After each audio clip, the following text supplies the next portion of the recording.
महिलांनी फॉर्म भरला तो ॲक्सेप्ट करणं रिजेक्ट करणं सरकारचं काम आहे. तो फॉर्म व्हेरीफाय करणं सरकारचं काम आहे. मी म्हणेल त्या महिलांकडून नव्हे तर जो फॉर्म व्हेरीफाय ज्यांनी केला त्या अधिकाऱ्याकडून वसूल करा ना.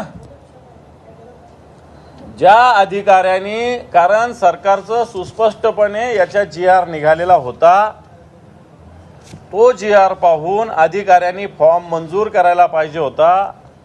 परंतु सरकारहून तत्कालीन मुख्यमंत्री एकनाथ शिंदे यांचा दबाव होता की कोणताही फॉर्म रिजेक्ट होणार नाही, सर्व सरसगट निवडणुकीचं आमिषासाठी हे पैसे दिले गेले आणि म्हणून तत्कालीन सरकार आणि तत्कालीन जे अधिकारी मंजूर करणारे हा फॉर्म त्याच्याकडून वसूल करावा.